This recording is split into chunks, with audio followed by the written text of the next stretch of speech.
sah positif HIV, ataupun rawatan lain seperti profilaksis yang boleh digunakan oleh mereka yang mungkin expose, terdedah kepada HIV. Dan dengan adanya rawatan ataupun rawatan dan juga langkah-langkah pencegahan ini, kita harap bahawa community empowerment dan kepercayaan itu dapat dibina di kalangan NGO, Kementerian Kesihatan dan juga key population supaya kita dapat eliminate AIDS pada tahun 2030. Selain daripada itu, kita masih lagi meneruskan program-program pengurangan mudarat kepada mereka yang menyuntik dadah, contohnya melalui needle syringe exchange program yang masih diteruskan. Dan di klinik kesihatan Pandamaran ini kita telah pun menyediakan kabin khusus supaya mereka dapat diberi rawatan dan dapat jumpa dengan pegawai-pegawai Kementerian Kesihatan dan juga daripada NGO khusus di sana. Selain daripada itu, saya rasa usaha kita untuk kita mencapai wawasan kita pada tahun 2030 untuk mengakhiri AIDS, to end AIDS in 2030, sangat penting. Selain daripada pendekatan ini, juga kita terus mendidik masyarakat dan mengurangkan stigma dan juga mengurangkan persepsi buruk masyarakat terhadap not just persons living with HIV, tetapi juga key population yang menjadi vulnerable population, ya. Dan mereka dilihat sebagai klien KKM dan juga klien NGO yang memerlukan bantuan, yang memerlukan rawatan, dan kita tidak pass judgement lah. The message is, don't judge. Mana-mana masyarakat, mana-mana tamadun dinilai, bagaimana kita layan mereka yang paling vulnerable, paling rentan, paling terpinggir dalam masyarakat kita. Society is judged by how we treat those who are most marginalized amongst us. So kalau sekiranya kita masih terus dengan persepsi yang buruk, yang tidak berasaskan kepada fakta sains dan sebagainya, prejudice, then we will have a long way to go before we can effectively end AIDS in Malaysia. Again, kalau dulu, masa saya muda dulu, sebelum adanya option seperti antiretroviral dan sebagainya, when you are told that you have HIV, the future is very uncertain. But now persons living with HIV, they get access to antiretroviral treatment, which KKM provides. They live normal lives. So I think it's very, very important for people to understand that. Kita ingat, mungkin di kalangan kita benda ni kita semua tahu, ya, tetapi kita kena faham bahawa we're talking about marginalized communities, female sex workers, transgender community, people who are perhaps displaced in society, and they end up with very, very difficult and different circumstances. Jadi perkara ini sangat-sangat penting. Public health intervention needs trust. The most important thing is trust. And that's what we are trying to build together with the Malaysian AIDS Council and the NGOs with them. Okay? Amid our concentrated effort to fight COVID in past years, have we overlooked other diseases such as AIDS, and have our efforts throughout the past years slackened or I wouldn't say it's slackened. I mean, as I mentioned, seperti mana yang saya sebut minggu lepas, contohnya kita ada 50,000 backlog cases, both surgical and medical backlog cases in KKM hospitals. That's just in terms of our surgical and medical backlog. That's of course because one, banyak hospital diubah suai untuk menjadi COVID hospital. Banyak ward dijadikan sebagai COVID ward. Dan bila kita jadikan hospital ataupun ward itu sebagai COVID ward, dia tak boleh diasingkan dengan clean ward. Dia perlu diasingkan dengan clean ward. So obviously a lot of elective, a lot of even critical procedures were put off. When it comes to other things seperti HIV/AIDS, bukan kerana kita tidak memberi tumpuan, tetapi one, a lot of attention was given to COVID. Yang kedua, people felt difficult during the PKP to come for their treatment, to come to get their prescription. Ini biasalah, dah lah, you might feel stigmatized already as it is. nak pergi ke klinik kesihatan, nak mengharungi roadblock. Lepas tu polis tanya nak pergi mana, saya nak pergi ambil ubat rawatan saya. Of course, these kind of things make it a bit more difficult. Ini bukan soal kita tidak memberi tumpuan, tetapi ada banyak unintended consequences bila kita melaksanakan PKP COVID dan sebagainya yang telah menyebabkan mereka agak sukar untuk datang untuk menerima rawatan mereka. So now, insyaAllah dengan langkah-langkah yang kita laksanakan, now most of things are open, and as far as Menteri Kesihatan is concerned, we don't want to regress. I've said clearly no more lockdowns. So we hope that with that, people will start coming for their treatments. We can start reaching out, doing community outreach, and get things back on track, especially for our HIV/AIDS.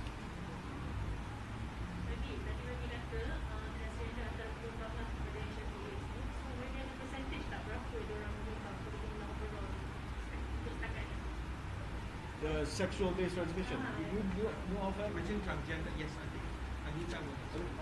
tak? Sexual-based transmission sekarang ni. Oh, transgender.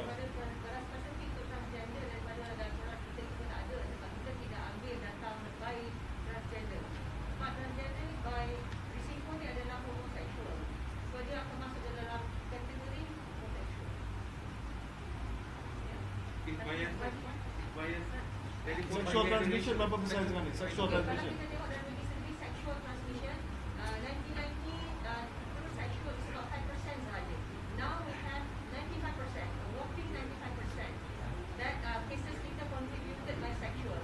Dalam group sexual ni termasuklah homosexual, transgender, sex workers, all. Okay?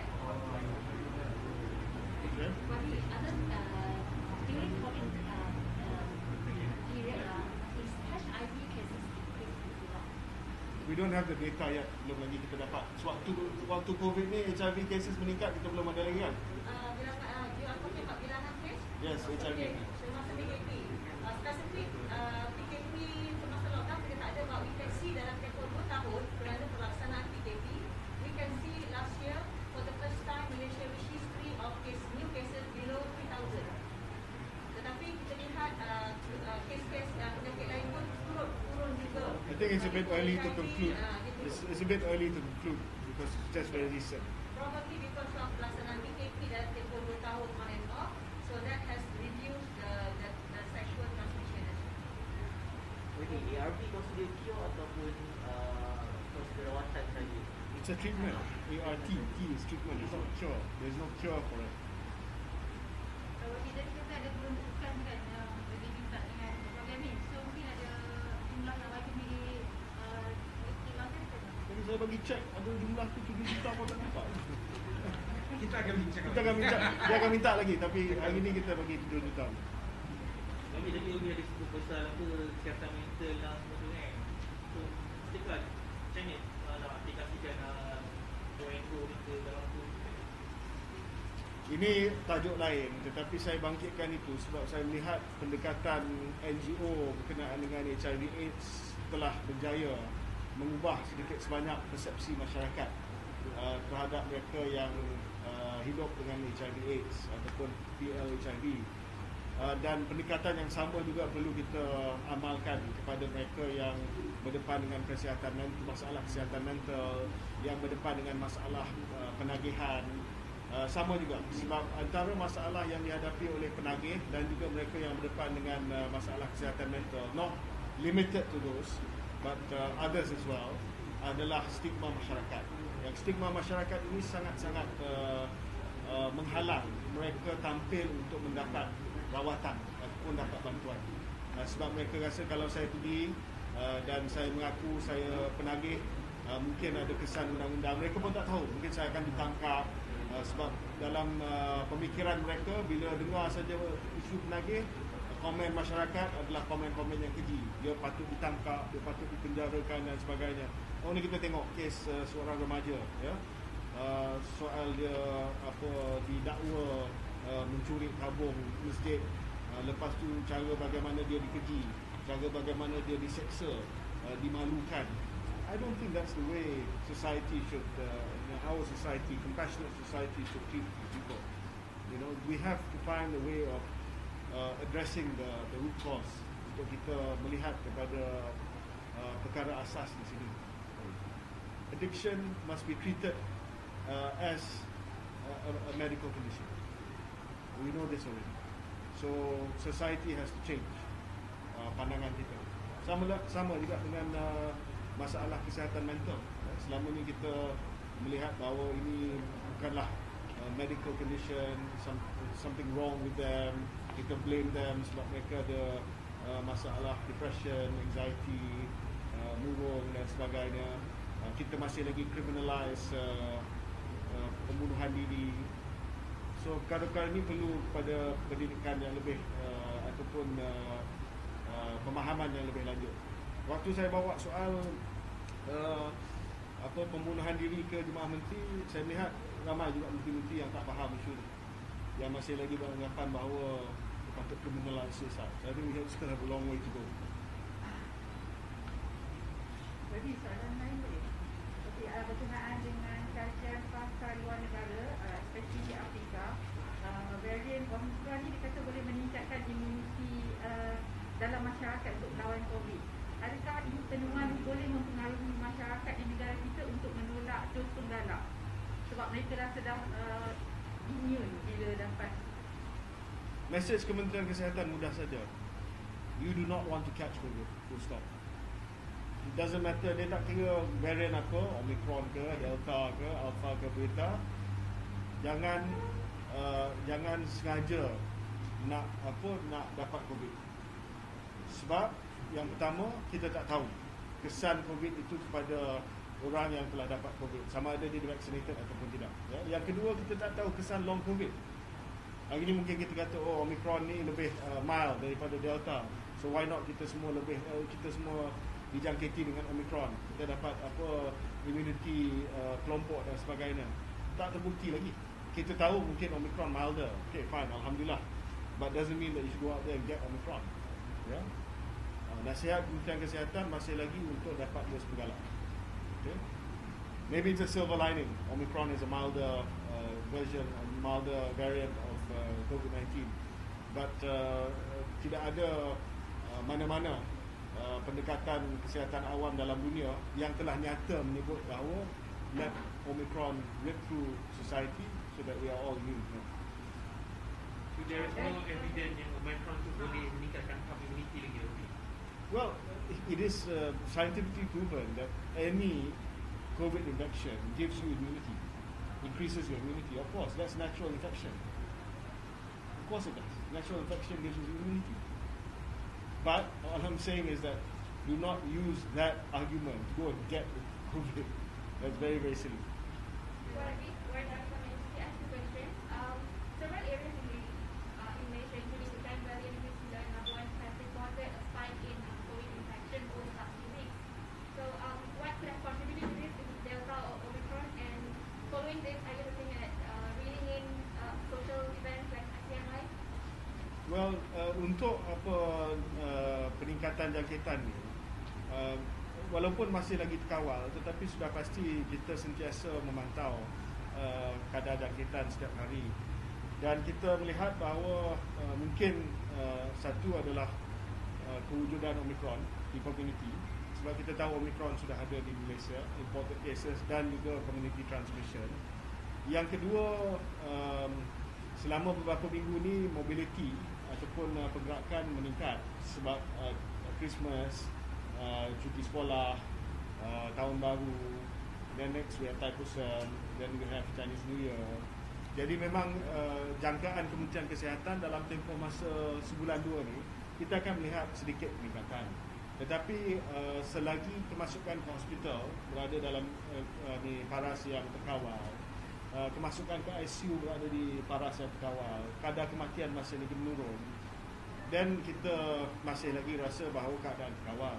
Kita tidak boleh hanya melihat kepada kes harian saja. Kita kena melihat kepada other indicators. Sebab tu daripada saya dilantik dulu, saya kata jangan obses sangat dengan kes harian. Kita kena tengok kepada severity, kita kena tengok kepada kemasukan hospital. So far Selangor pun I think maintain, tidak ada peningkatan yang mendadak dari segi kemasukan ke hospital, walaupun Selangor everyday yang paling tinggi. Tetapi itu pun juga sebab kes-kes kemasukan pintu masuk antarabangsa pun Selangor, dia itu registered di Selangor walaupun mungkin dia bukan orang Selangor. So Selangor of course every day disproportionate, but the hospital admission is still under control. So dalam hal ini bukan saya kata kita sudah keluar daripada pandemik, but keadaan terkawal. Dan kita memang menjangkakan Januari Februari kes akan meningkat. Tetapi selagi dia tidak menyebabkan hospital kita kes kemasukan hospital naik mendadak, saya rasa terkawal. Dan almost 99% of our Omicron cases are category 1 and 2. Almost 100% in fact category 1 and 2. So we are monitoring close. As far as advisory is concerned for the festive season, Thaipusam, Datuk Halimah has already sudah pun umumkan SOP untuk Thaipusam.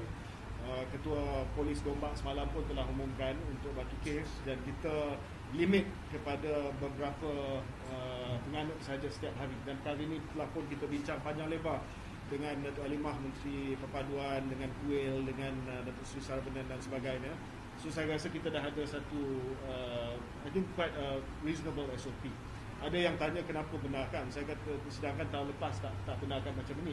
Saya kata last year and this year is different. We didn't have vaccines last year. Well, yes, we have Omicron this year, but we have vaccines this year. So takkanlah kita nak regress kata benda yang sama seperti last year. Tapi ada certain things yang kata kita rasa a bit high risk, maybe we don't do it this year. Kabadi for instance, okay, maybe next year. So step by step. Chinese New Year last year tak boleh rentas certain radius untuk reunion dinner sebagai contoh. So tahun ni kita kata you can go back you can cross state lines, you can go back see your parents. Reunion dinner is on wherever you want to go and see your friends, no problem. You nak ada majlis kecil-kecilan, tidak ada masalah. So it's all about step by step, you know. We don't want to suddenly say free for all, open houses, tak boleh lah. Tetapi we are not in 2021, we are in 2022. We've made a lot of progress, dan dalam keadaan kita telah agak sedikit berjaya ni, takkanlah SOP kita sama seperti tahun lepas. We have to give a little bit of freedom for Malaysians to observe their celebrations, but in a manner that is still safe, in a manner that is still careful with the right amount of SOPs. Now Kementerian Kesihatan kita tidak lagi pergi punitive di compounds dan sini. Now it's about community empowerment. This year is about transferring the responsibility not from just enforcement to empowering the community. Just like what the Majlis is doing in terms of community empowerment, for COVID we have to do the same also. Komen sikit berkenaan dengan seorang individu yang mendakwa buat pendarahan hidup daripada lepas diswabkan oleh seorang doktor di sebuah hospital. Ya, saya dapat maklumat ini. Dia memang selepas dijolok swab test itu, dia dapat traumatic mucosa roof of the left nasal cavity. Jadi dia telah darah. Tapi kita dapati bahawa dia ada high deviated nasal septum. Maksudnya dia ada masalah dengan pembahagian hidung kat dalam tu. Itu mungkin telah menyebabkan. But whatever it is, we are looking at the incident untuk melihat sama ada terlalu agresif ke tidak dia punya swab.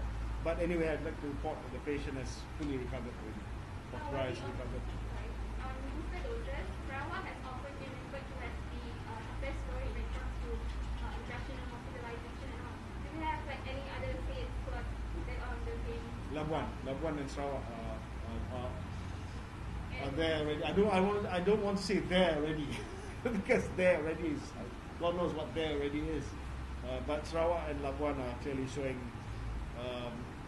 tremendous impact in their booster program. And while previously you said MOH is studying the possibility of a booster shot.